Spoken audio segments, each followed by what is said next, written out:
Pero nos toca la última presentación y va a ser una presentación muy distinta a lo que hemos visto, ¿eh? Entonces, les voy a prometer nada más de la promesa, va a ser algo muy distinto. ¿Por qué? Porque Nuevo León, precisamente, en aras de la organización de este evento, reconoce que no hemos avanzado, que hemos avanzado en algunas otras cosas, y entonces estuvimos haciendo una serie de reflexiones de una serie de temas que pudiéramos tratar esta tarde. Sí, ¿verdad?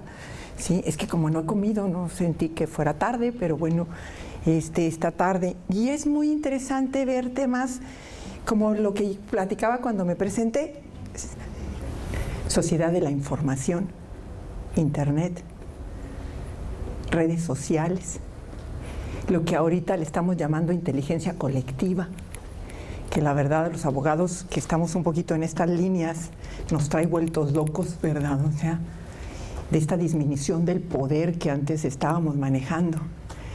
Información sí, pero como modelos de verdadera rendición de cuentas. Documento electrónico que tendríamos que ver, firma electrónica, transparencia y acceso a la información, pero protección de datos personales, indicadores de gestión, estadísticas con perspectiva de género. Todo esto, para poder que esto sea realmente una política pública, necesitamos avanzar en lo que significa gobierno electrónico. Tendríamos que ver cómo vamos en cada uno de nuestros estados y cómo vamos a nivel nacional.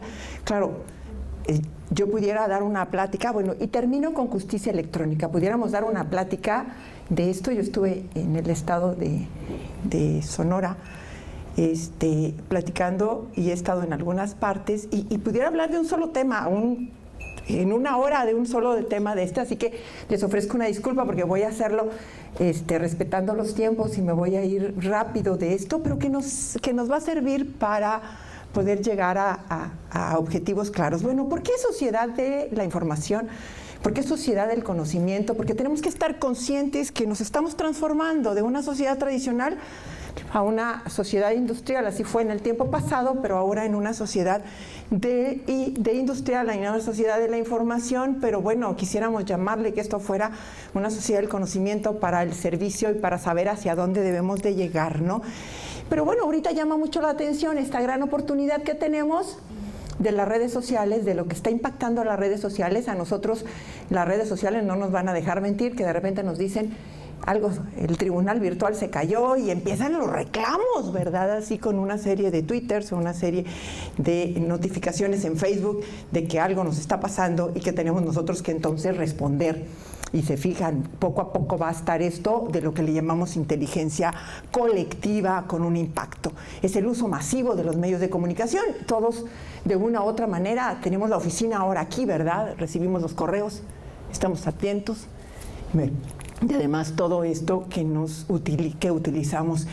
¿Y esto cuál es el objetivo? Creación de conocimiento. ¿Pero el conocimiento para qué? Para poder entonces modificar una serie de situaciones que se están presentando y ahora sí decir hacia dónde debemos de ir. Aplicación de ese mismo conocimiento, divulgación de las tecnologías y obviamente esta innovación productiva, que también es parte de lo que ahorita nos tenemos que programar, o en un momento dado estamos cada vez pensando hacia dónde vamos. En 1993 fue la primera vez que empezó en Europa a oírse esto de la sociedad de la información para crear, por ejemplo, un marco regulatorio apropiado, para promover servicios básicos intereuropeos, para la utilización de las famosas TIC, pero para el mejoramiento del rendimiento industrial y tecnológico. Y aquí también en estos indicadores de gestión casi pensábamos que era cuestión de la empresa, ¿verdad? O sea, pero no, también de todas y cada una de las instituciones. Y más, estamos conscientes que existimos por ahí, nosotros somos los peores evaluados, nadie cree en la impartición de justicia, el índice de credibilidad en la impartición de justicia es negativo, y es negativo hasta para los propios que ejercen o ejercemos el derecho, ¿verdad? Entonces es un espacio en el cual la adquisición, procesamiento y organización, almacenamiento, recuperación, utilización, monitoreo, distribución y venta de información. Por eso yo les decía, pues si nosotros ya lo tenemos en el tribunal virtual, lo único que tenemos que es que los informáticos nos ayuden a poder pues no estar tecleando, ¿verdad? Y los informáticos me hacen así, ¿verdad? O sea, ¿verdad? O sea, sí, ¿verdad? Para poder darnos esto que le llevamos acceso, información. Y decimos, la información es poder, y escuché que también una de las que me antecedieron en el uso de la palabra lo dijeron, pero yo quisiera que fuera el conocimiento, ¿verdad? Y que habláramos de que no nada más la información, sino el conocimiento es poder. Estos medios electrónicos, caray, nos traen vueltos locos, ¿no? Mi tesis doctoral fue la firma electrónica, un nuevo paradigma para el derecho. Y estaba hablando de que empecé en el 2001, imagínense los jurados, que eran personas mayores, me decían que qué es eso, ¿verdad? O sea, y que en un momento dado, bueno, esto también trae como consecuencia este conocimiento de todo lo que nosotros podemos obtener de la informática. Pero recuerden, y lo hemos manejado mucho en un día y medio, ¿dónde están los jus auditores? ¿Dónde están aquellos que tienen que estar revisando que la información sea correcta y que tiene que estar apegada al derecho? Bueno, es la intervención que tendríamos que tener. Lo hemos dicho mucho ahorita: datos, información, conocimiento. No hay yo cómo ponerle, le pongo sabiduría, porque esto debe de ser para beneficio de nosotros, para poder entonces guiar estas políticas públicas hacia dónde tendríamos que mejorar. Primero como institución, primero como poder judicial, pero luego después como Estado, y luego después como nación, y luego como mundo, ¿verdad? ¡Guau! Internet, maravilloso Internet, que nos permite tener la oficina en un aparatito que es un celular inteligente, ¿verdad? Es costo mínimo, rapidez, comodidad. Es una serie de ventajas, ¿no? Intimidad, porque tenemos cercanía con nuestros colaboradores que se quedaron en la oficina y le estamos con el WhatsApp, ¿verdad? Y hasta sin costo, dando una serie de indicaciones, ¿verdad? Y seguimos trabajando. Yo estoy segura que no estamos en el Facebook, ¿verdad? O si estamos en el Facebook, también lo estamos utilizando para algo de provecho, y que en un momento dado tenemos que estar conscientes de estas grandes ventajas. Hay una comunicación maravillosa entre empresas, entre instituciones, ¿verdad? Y que nosotros también lo vamos a aprovechar, porque yo les decía aquí a las compañeras abogadas, el correo, porque necesitamos lo de los protocolos y necesitamos todo esto que nosotros también tendríamos que hacer. Velocidad, nos desesperamos cuando no nos da este atributo. Obviamente tenemos ahora la cercanía y la posibilidad de que si yo tengo una duda, lo investigo en mi teléfono o en mi iPad o en mi laptop, ¿verdad? Y entonces quizás no vaya a interrumpir al maestro o interrumpir a mi compañero, y mucho menos a mi jefe, magistrado, que se está equivocando, pero yo sí voy a saber que hay una información errónea. No sé si me estoy explicando. Por eso ahora estamos hablando de un derecho humano de acceso a Internet y que tenemos que garantizar eso. Pero bueno, esa es otra historia y es parte de otra plática. Y esta interactividad, entonces, que nos hace posible que los usuarios configuren la información a medida de sus necesidades. Y es donde también empezamos a dudar. Por eso tenemos que quede claro que esos indicadores y esa información que estamos dando a conocer es verdadera y es parte de lo que voy a ver en este ratito, en lo que le llamamos modelos de rendición de cuentas. Nadie posee el Internet, los datos que viajan son paquetes de información, tengo la web, y es tan diverso como el propio pensamiento humano, ¿verdad? Claro, tengo que saber a quién le voy a atribuir los efectos jurídicos del acto jurídico o del hecho jurídico realizado aquí mediante el Internet, y entonces también esa información que nosotros vamos a subir a la red mediante la obligación de información pública de oficio es una información que debe de ser certera. Aquí comentaba nuestro director de estadística de ese error que se cometió en un juzgado, de que le mandaron la misma estadística del otro mes, ¿verdad? O un mes que ya había enviado. Quizás fue de buena fe, ¿verdad? O sea, fue solo culposo, ¿verdad? O sea, pero bueno, no lo sabemos. El Internet es un sueño para los usuarios, pero bueno, al fin es una pesadilla para el derecho y tendríamos cosas que decir. Muy brevemente, cómo iniciamos en México. Inicia el TEC de Monterrey, nosotros aquí lo iniciamos, y la UNAM.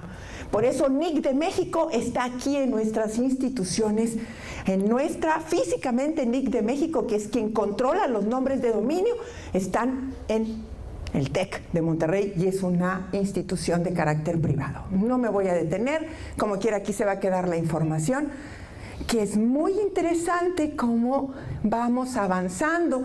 Y lo traje nada más para que observemos cómo esto ha avanzado de manera impresionante, ¿verdad? Y cómo, entonces, si esta adecuación, porque esto fue un comentario que a mí me pareció muy oportuno, de poder estandarizar los indicadores, lo tenemos que hacer pronto. Ya no nos podemos perder, ya no podemos hacerlo como antes, ¿verdad? Así medio que despacito, o sea, no nos van a presionar, con presupuesto, sin presupuesto, con personal, sin personal. Nosotros tenemos que dar respuesta a todo esto porque esto cada vez va exigiendo mucho más. Y nos van exigiendo en las redes sociales. Nos van exigiendo y además nos ventanean. Duro y directo a la cabeza. ¿Verdad? Si vamos bien, si no vamos bien, ¿verdad, magistrada? Y es duro. Y no nos queda más que reconocerlo. Tengo que decir un poquito cuáles son estas repercusiones de las redes sociales, que también sería otro tema, que aquí lo traigo a relucir porque qué compromiso tenemos nosotros de hablar con verdad, y si nos equivocamos, inmediatamente reconocerlo, no hacer como que se perdió esto, se sacó al final. La gente no tiene memoria, no, acuérdense que todo se conserva en Internet. Repercusiones como protección de datos personales, intimidad y propiedad intelectual, pero bueno, les digo, se han comentado. Ese juez que nos comentaba la magistrada, pues más o menos es de esta edad, ¿verdad? Lo digo con mucho respeto, ¿sí? Pero habemos nuevos analfabetas, ¿sí?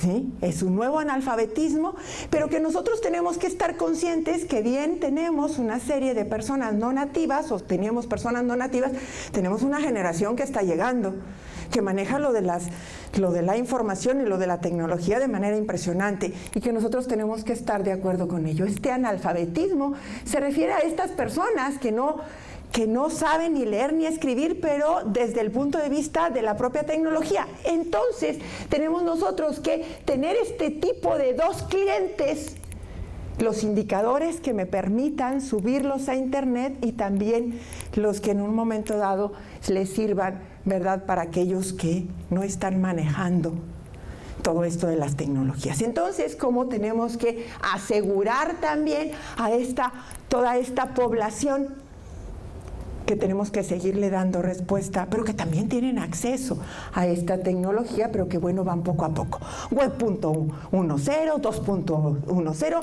Yo no me meto mucho en esto porque no lo conozco, soy abogada, ¿verdad? Pero, wow, la web semántica, esta web inteligente, esta web que me puede ayudar a tomar decisiones, esta web que sí sabe que soy abogada y entonces me manda información. Yo nada más le pongo facultad de y hasta me pone la de la Universidad Autónoma de Nuevo León.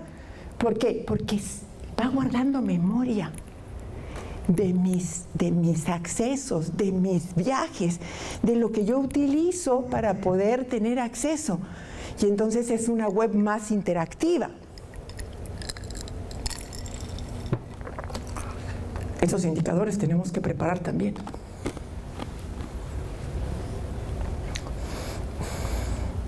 La evolución, lo estático que era la web 1.0 y a donde vamos a llegar a esta web extendida y dotada de mayor significado, apoyada de lenguajes universales. Por eso entonces tenemos nosotros que decir qué es lo que vamos a darle a conocer al mundo, de cómo vamos, de qué es lo que tendríamos que hacer. Y les digo, no me detengo en esto, solo quiero, y agregué esta diapositiva para volver a decir confianza, elevar el índice de credibilidad en la impartición de justicia. Saber hacia dónde vamos y hacia dónde queremos llegar. Como correctamente comentó el magistrado, tenemos que medir para podernos corregir, ¿verdad? Información. La importancia económica de la información no queda lugar a dudas, ¿verdad? Es una opinión, expresión. Yo no puedo ejercer mi derecho de libertad de expresión si no estoy informado. Y lo voy a comentar un poquito más allá. El hecho de que la información sea un producto de la actividad humana sugiere dos sentidos.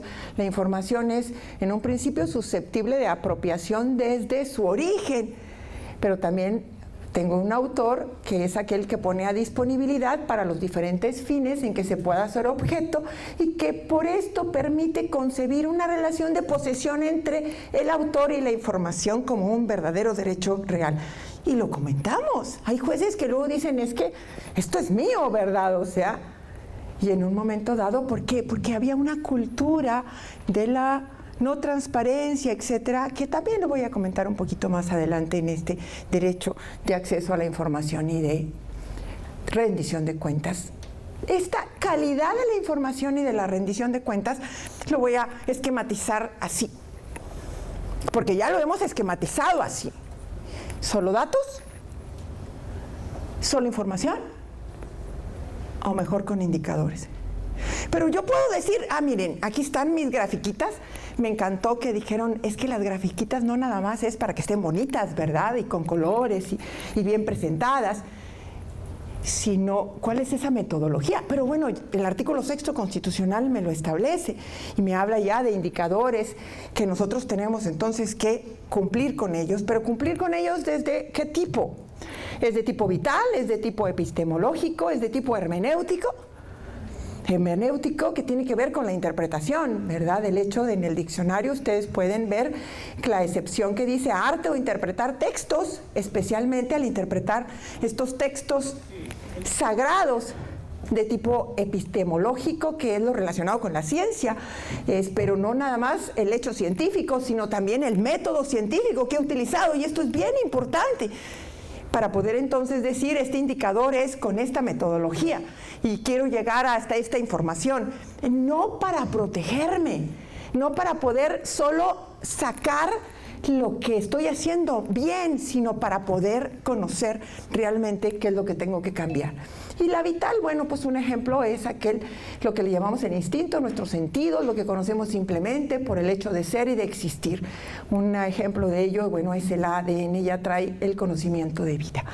Vemos la diferencia entre una información y el conocimiento, que no son absolutos ni objetivos, sino dependen del modelo y dependen del organismo. La información y el conocimiento evolucionan con el propio organismo y forman con él un proceso de aprendizaje, ya que no hay una verdad absoluta, sino que siempre estamos conociendo y siempre estamos aprendiendo y siempre estamos en este proceso, o deberíamos de estar en este proceso de medición y de cognición.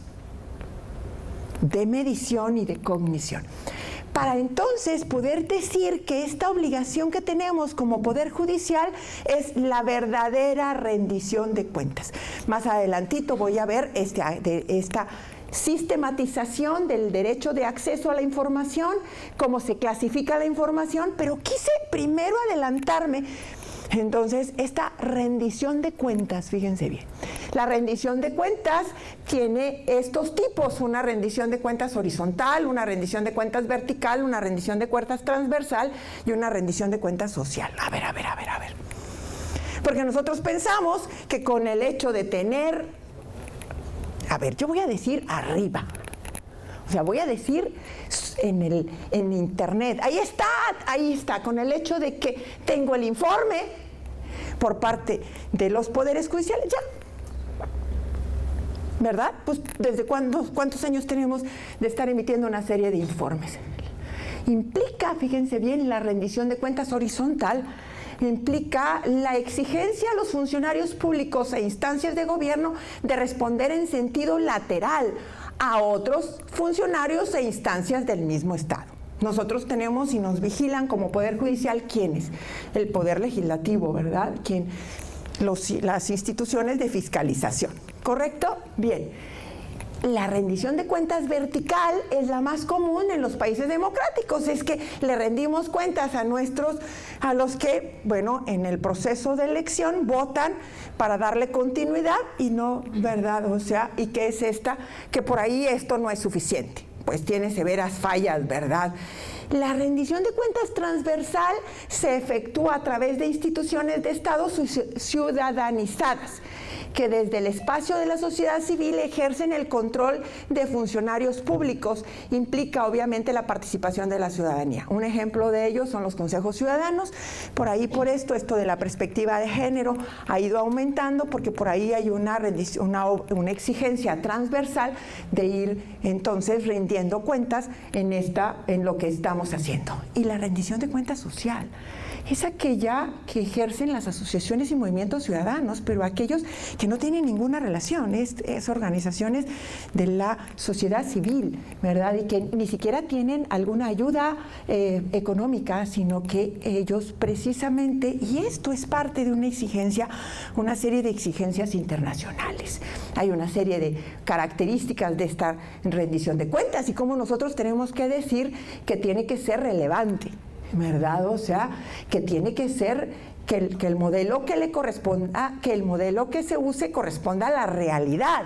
Y tengo por ahí informes y lo comenté, yo lo escuché, que la doctora no lo comentaba, diciendo que luego ni siquiera los del Instituto de Investigaciones Jurídicas de la UNAM tenían entonces la información clara, ¿verdad? De todo lo poquito o mucho, no lo sé, ¿verdad? O sea, que hemos avanzado. Entonces, la información tiene que ser oportuna. Pues si la vamos a dar dentro de X tiempo, ¿verdad? Pues bueno, ya no va a cumplir. Y debe de ser razonablemente precisa. Y entonces debe de cumplir con la cobertura de temporal, espacial y temática. Escuché metadatos. Y entonces me puse a buscar metadatos. ¿Qué es eso? ¿Qué es eso? A ver, ¿qué son metadatos? Yo encontré, son datos altamente estructurados que describen información, describen el contenido, la calidad, la condición y otras características de los datos. Es información sobre información. Algunos ejemplos de información que se pueden describir usando metadatos son impresa, audiovisual, geoespacial.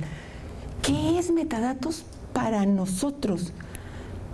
Los que trabajamos en el Poder Judicial, que trabajamos como responsables de la estadística, o los que trabajamos, como ahorita me toca estar, en esta responsabilidad que tenemos de la equidad, o mejor dicho, la igualdad de género y la protección a grupos vulnerables. Entonces, ¿estamos realmente cumpliendo? ¿Hacia dónde vamos? ¿Qué tendríamos que hacer? ¿Verdad? Esto es muy importante.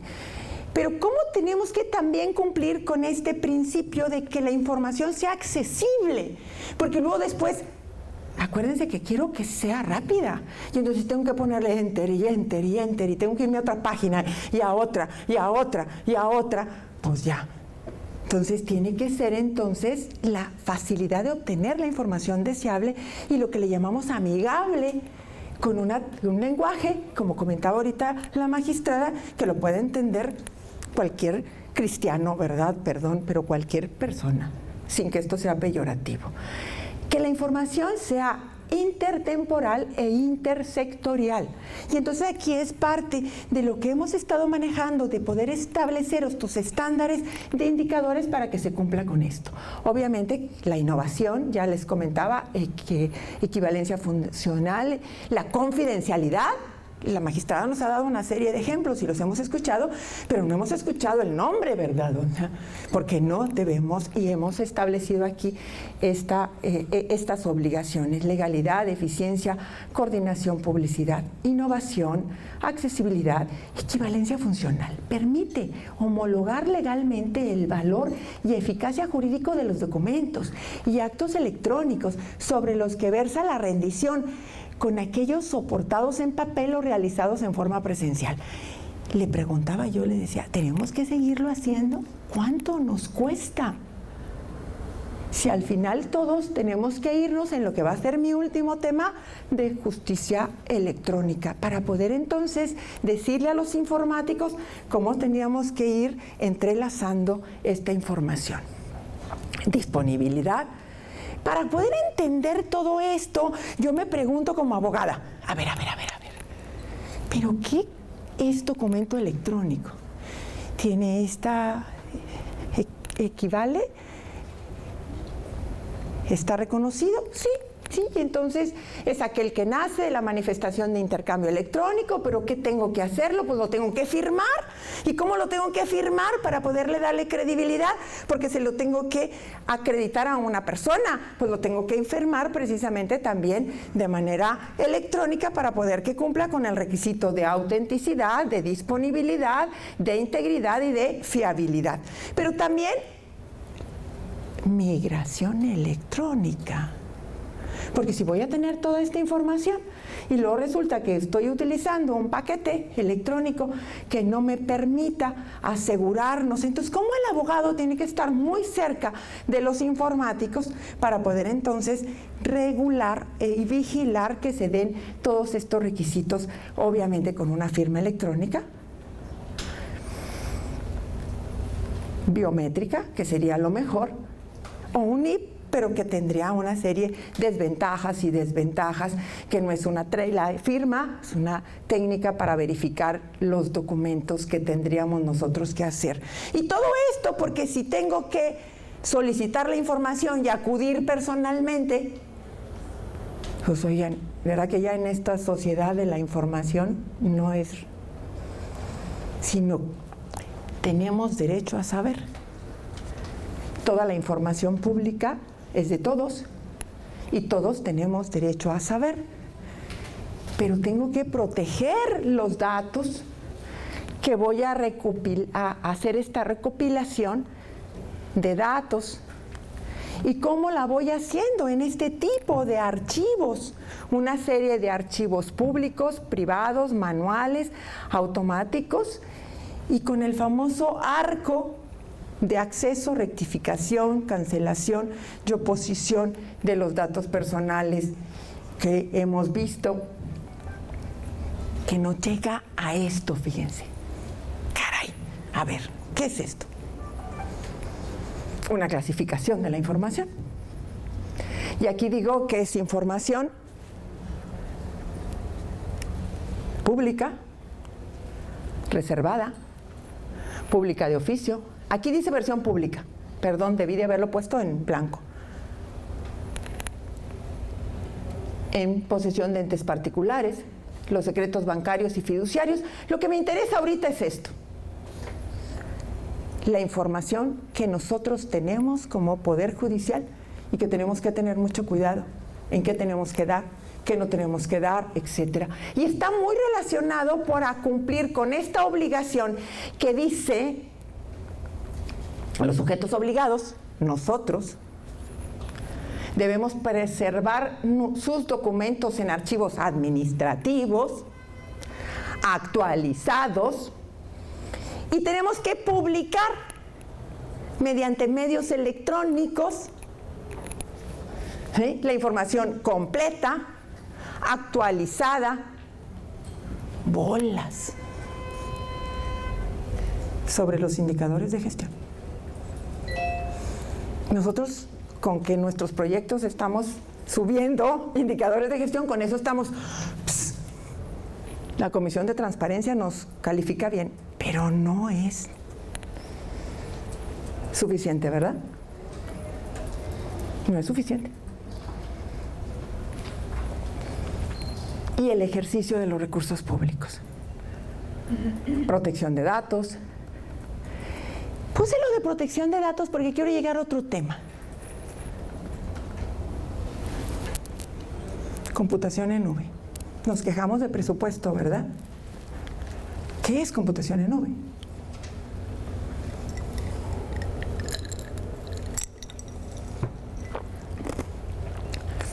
Nos tendríamos que preguntar muchas cosas como abogados.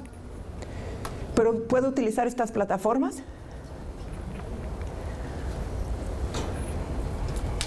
Ahí está. y nos puede ayudar desde el punto de vista económico.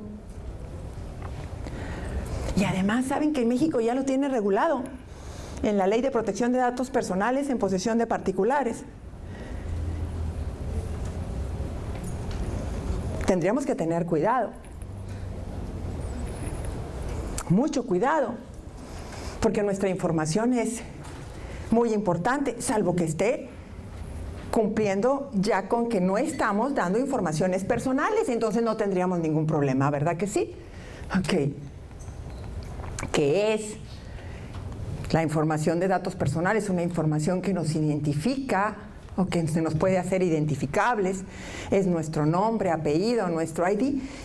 Pero si no ponemos nombres en violencia familiar, entonces el incidente, en un solo incidente de violencia familiar, que van al Instituto Estatal de las Mujeres, el mismo incidente va a Cavide, el mismo incidente va al Instituto Municipal de las Mujeres del municipio de la señora, lo estamos contando 3 veces.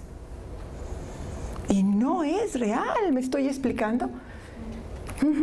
Y entonces tenemos que cuidar con toda esta información. ¿Y qué es disociación? El procedimiento mediante el cual los datos personales no pueden asociarse al titular ni permiten por su estructura y contenido o grado de desagregación la identificación del mismo. Pero al principio nos debe de quedar claro quién es, para que luego entonces en la información que vamos a hacer pública no estemos dando información o incumpliendo con lo que dice la ley. Vuelvo otra vez a la clasificación de la información, que nosotros tenemos que estar conscientes, porque bueno, ya ahorita cualquier persona y ejercen este derecho de acceso a la información, y entonces simplemente para las personas que están haciendo una serie de estudios de cómo va México en el cumplimiento de las disposiciones de las Cortes Interamericanas de Derechos Humanos, nos están diciendo a los poderes judiciales, a ver, ¿cómo vas? ¿Ya tienes tu unidad de género? Y a ver, ¿y tiene presupuesto tu unidad de género? Y ahí está. Pregunte y pregunte. ¿Y quiénes están integrando? ¿Y cuáles son los perfiles de las personas que integran la unidad de género, verdad? O sea, porque en un momento dado saben de todas exigencias. Nuevo León. Andy. Yo tomo otro acá. Me parece muy interesante ahorita que hablaba de los datos personales. Por ejemplo, ayer mencionó una compañera sobre los datos que hay que enviar a Banabim, de acuerdo con la Ley General de Acceso de las Mujeres a una Vida Libre de Violencia, como 17, fracción tercera, ¿no? Que nos dice ahí los datos de violencia contra las mujeres van en este banco que administra la Secretaría de Gobernación. Ahora, si vemos la Secretaría del Sistema Nacional de Prevención y Atención a la violencia contra las mujeres, que es el INMujeres, nos mandó un formato, me imagino que todos lo tienen. Si lo hemos visto, ¿no? O sea, lo abres, además de que tarda horas en abrir. Debería de estarse manejando en computación en nube, pero bueno, ¿verdad? ¿Lo ves? Sí, pero bueno. ¿Qué?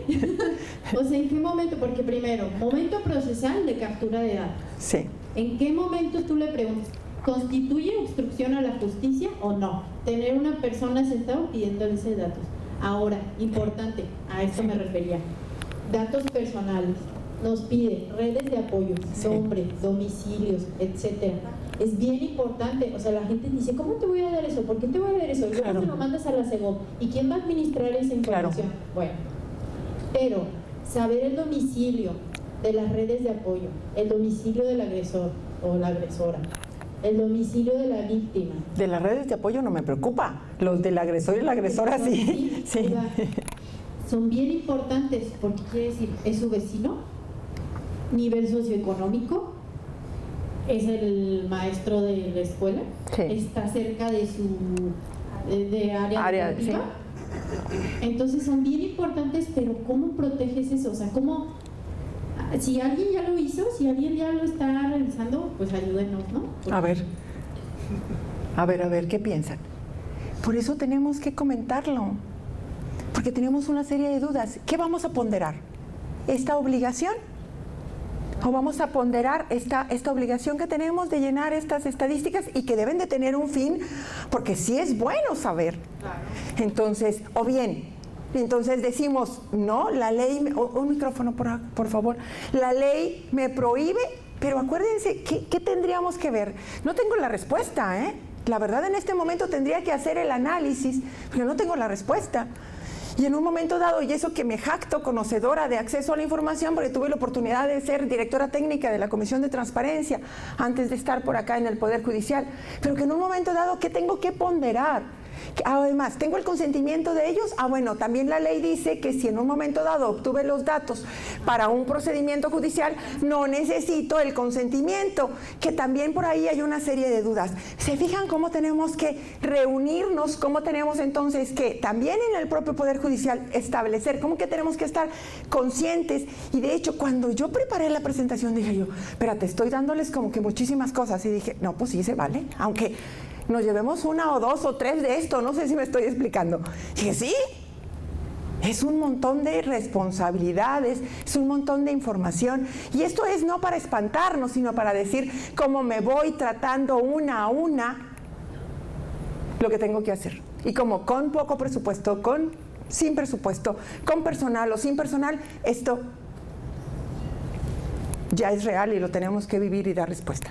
Bueno, de hecho, sí, efectivamente se tiene que generar esa información. Bueno, yo así lo he visibilizado, pero tiene una razón de ser, como efectivamente lo comenta la compañera, en el contexto de que, obviamente, como está encauzado a órdenes de protección, se trata de ponderar bienes jurídicos muy relevantes, como es la vida de la mujer. Perfecto, así es.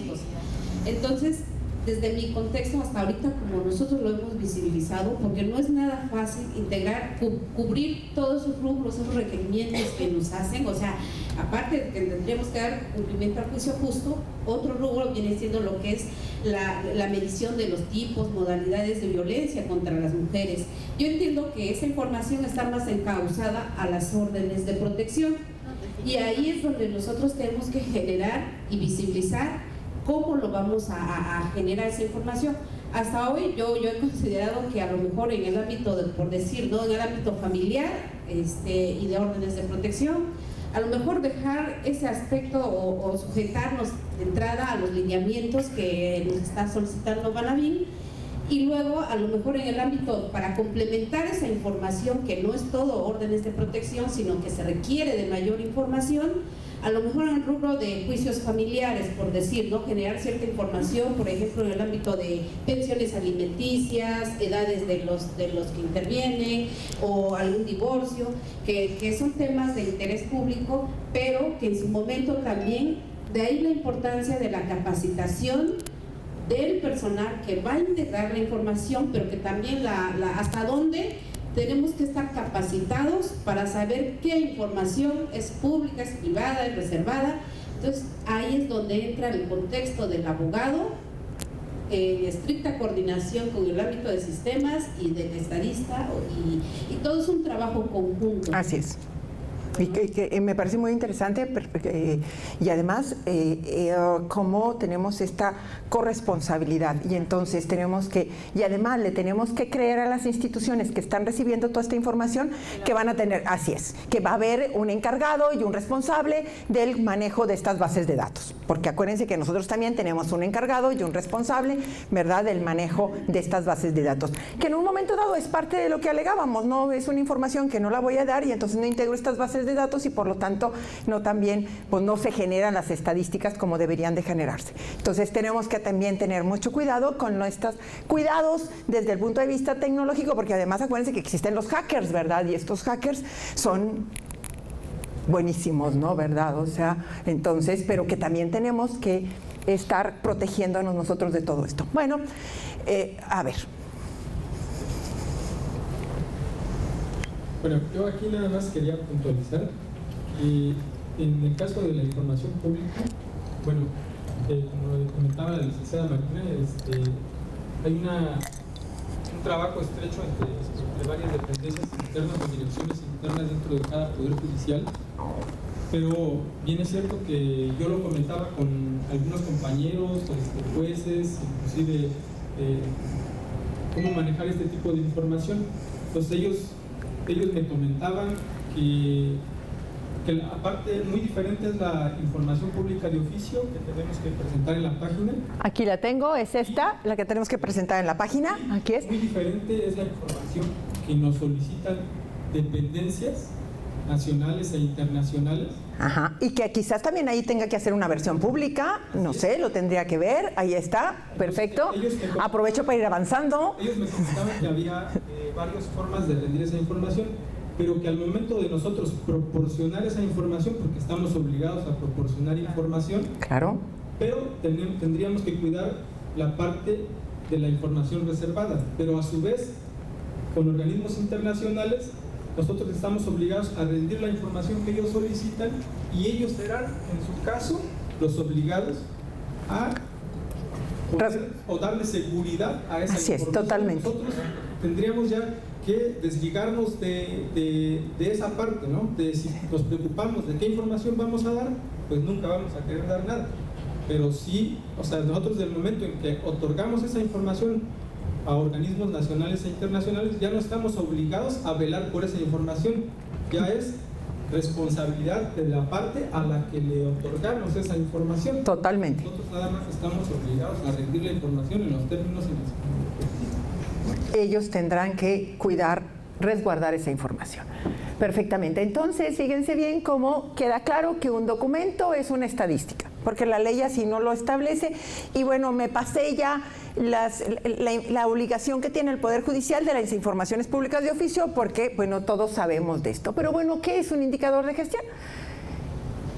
Se conoce como indicador de gestión aquel dato que refleja cuáles fueron las consecuencias de acciones tomadas en el pasado en el marco de una organización. La idea es que todos estos indicadores sientan las bases para acciones que tenemos que tomar, ¿verdad? O sea, y en este caso para un juicio justo.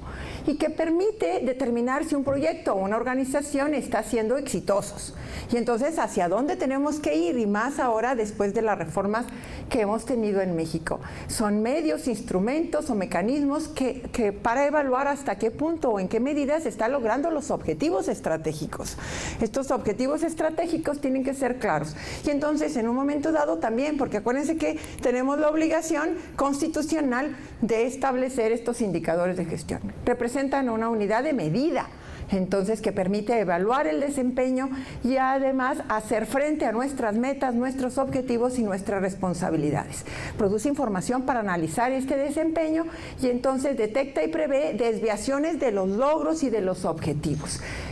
Si no se mide lo que se hace, no se puede controlar y si no se puede controlar, no se puede dirigir. Y si no se puede dirigir, pues no se puede mejorar. Entonces, vaya que tenemos nosotros que tener la medición de nuestro desempeño, sobre todo en la búsqueda de juicios justos, ¿sí?, basados y con la protección debida de los derechos humanos, en busca de la transparencia judicial. ¿Ok? ¿Qué tendríamos que hacer para buscar este plan de transparencia judicial? Pero bueno, lo comentaron aquí y duele mucho, duele mucho. Este documento analiza un análisis de la situación que guardan las estadísticas oficiales en México y de la validez y la no en la utilización de estas para realizar análisis y obtener conclusiones. Y luego dice aquí que se puede decir que las estadísticas oficiales ofrecen una imagen tan distorsionada de la realidad, bolas, ¿sí? Y entonces, claro, nada más por comentar lo que la doctora nos comentaba, ¿verdad?, que no se pueden señalar tendencias ni patrones de comportamiento delictivo, ni podemos entonces señalar nada porque no están basadas en la realidad. La información no se recolecta sistemáticamente, existen delitos no reportados, no se cuenta con estadísticas que señalen el día y la hora y la localidad y colonia, ni la posición de entre las calles donde ocurrió el delito. Los delitos no se desagregan específicamente, existe sobrerepresentación y subregistro de delitos, no existe una clasificación homogénea, existe una gran cantidad de delitos no denunciados, ¿verdad? O sea, perspectiva de género. Perdón, pero voy muy a la carrera y voy a ir más. Si iba a la carrera, ahora voy a ir más, ¿ok? Y entonces, Incorporar en las estadísticas la perspectiva de género permite sustentar políticas focalizadas con enfoque de género, las cuales son necesarias para lograr el desarrollo socioeconómico con igualdad de género. Nomás es una herramienta imprescindible para dar visibilidad, ¿verdad?, a distintas manifestaciones de desigualdad de género. Sin estadísticas de género que evalúen la situación de la mujer y del hombre y sus roles en las, fíjense bien, de la mujer y del hombre, ¿ok? No nada más de la mujer, ¿ok? Entonces, en esfera social, económica, política, de salud, tenemos una capacidad limitada para evaluar el progreso para alcanzar precisamente esta igualdad de género. Y entonces, todo esto tenemos que estar conscientes. Ya se ha comentado aquí. Déjenme ir en lo que significa gobierno electrónico y qué es lo que está haciendo Nuevo León. Los servicios. ¿Cómo vamos? Y hay evaluaciones importantísimas de eso a nivel mundial. A nivel nacional también de los estados. Tenemos que facilitar el acceso. Darle disponibilidad al acceso universal en cualquier parte donde nos encontremos, porque esto significa gobierno electrónico. Tenemos que colaborar con soluciones desarrolladas, tenemos que establecer lo que le llamamos interoperabilidad. ¿Y qué es interoperabilidad? ¿Qué es lo que está haciendo Nuevo León? Bueno, sabemos que nosotros fuimos el primer estado en que tiene el primer expediente electrónico del primer juicio oral en México. ¿Ok? No digo fechas, pero este es 2005. En la reforma fue en el 2004. Y en donde empezamos a ver un expediente que es este. ¡Guau! Ahí está. Este es el expediente. ¿Sí? Y entonces, en el 2005, porque era no nada más en oral, sino preponderantemente oral, también con lo tradicional. Y aquí está muy mala la fotografía, pero aquí está el primer juicio oral que se celebró en febrero del 2005. Tenemos gestión judicial y entonces nosotros implementamos el tribunal virtual, que desde el tribunal virtual, desde esa plataforma, tendríamos que ir viendo cómo vamos a ir realizando estos indicadores y cómo le tendríamos que decir a los informáticos lo que tenemos que ir haciendo. Si ustedes ponen tribunal en Google, tribunal virtual, sale Nuevo León. ¿Sí? Entonces, con envío de promociones electrónicas, miren, aquí está, las funciones, cuenta de usuario y contraseña. Nosotros empezamos esto en el 2002. Y aquí están qué es lo que tenemos como medios electrónicos en la justicia, cómo integramos con oficialía de partes, centro de convivencia, qué servicios tenemos y cómo sabemos desde qué parte del mundo. Bueno, conocemos rápidamente los expedientes. Esta no la traigo actualizada, pero cómo sabemos de qué parte del mundo tienen acceso. No sabemos si es hombre o mujer, ¿verdad que no? Estamos reconociendo. No sabemos si es hombre o mujer, pero sabemos desde qué parte del mundo tuvieron acceso hasta nuestro tribunal virtual. ¿Está claro? Miren, de qué parte, no nada más de México, sino del mundo. Tenemos una serie de beneficios porque enviamos promociones y hacen exhortos, ¿sí? Notificaciones también por tribunal virtual, exhortos electrónicos, eso es lo que estamos trabajando. La unidad de medios, que he escuchado que también otras entidades federativas la tienen, que es la justicia sin papel. Control de acceso para nuestros abogados, como entonces las listas de acuerdos, lo único que tengo que poner es un clip, ¿verdad? Gestión judicial, el famoso Tribunal de Tratamiento de Adicciones, que también la verdad es uno de los proyectos muy innovadores y nos llenamos de mucho orgullo aquí en el Poder Judicial. Y lo que les dije ahorita, termino en 4 minutos. Interoperabilidad, que es parte de lo que también tendríamos que manejar en esto de los indicadores, ¿verdad? La noción de interoperabilidad refiere la capacidad de los sistemas de información y por ende de los procedimientos a los que estos dan soporte de compartir datos y posibilitar el intercambio de información y trámites eficaces vía electrónica. Pero para esto el abogado dice, seguridad jurídica, ¿verdad? Y entonces necesitamos acuerdos. Nosotros tenemos oficios electrónicos con estas dependencias, con el IMSS, con la Comisión Federal de Electricidad y con Agua y Drenaje, con respecto cuando no tenemos el domicilio. Y entonces hay una serie, podemos llegar a hacer todo esto, implementar mediante sistemas. Lo único que tenemos es ir agregando esto que les comentaba que vale la pena, y esto es genial. Y lo hacemos mediante esta plataforma. Miren, aquí está la misma plataforma del Tribunal Virtual. Vamos avanzados en el Tribunal Virtual y en las estadísticas con base en lo que ya desde el Tribunal y sin necesidad de seguir, de capturar otra vez, ¿verdad? Nos faltan algunas cosas, pero tenemos todo esto que hemos avanzado. Aquí está, por ejemplo, esto de los oficios. Fíjense bien, cuando yo litigaba no tenías el domicilio y entonces había que solicitarlo y decir, bueno, desde la demanda desconozco el domicilio. Gírese atento oficio a Agua y Drenaje, a la Comisión Federal de Electricidad, al IFE, etcétera. Y ahora a que la secretaria elaborara el oficio, a que lo firmara el juez. Y pues se enfermó la secretaria, ¿verdad? Entonces no está el oficio. Y entonces ahí vas otra vez, recoges los oficios, lo llevas a la dependencia y luego pues véngase dentro quién sé cuántos días y ahí vas otra vez. Aquí se envía vía electrónica, se responde vía electrónica, maravilloso, maravillosa interoperabilidad, con seguridad tecnológica y con seguridad jurídica. Justicia en tu celular. Algo que también nos llena de orgullo, donde le notifican, no el acuerdo, sino que ya tiene un acuerdo, ¿me estoy explicando? Sí. Teletrabajo. ¿Será posible el teletrabajo en una ente pública? Claro, medimos la productividad. Claro, no son aviadores, ¿verdad? Con mediciones de productividad. Y también por ahí hay proyectos, porque esto se sigue, poder llegar a tener juicios en línea, que desde el juicio en línea se nos va a permitir, desde el juicio en línea, para poder rectificar actas de nacimiento. Entonces ahora sí, establecer esos formatos que nos van a ayudar mucho a los indicadores, porque ahí en ese formato pudiéramos establecer y ir llenando una serie de datos. Eso es lo nuevo de nosotros.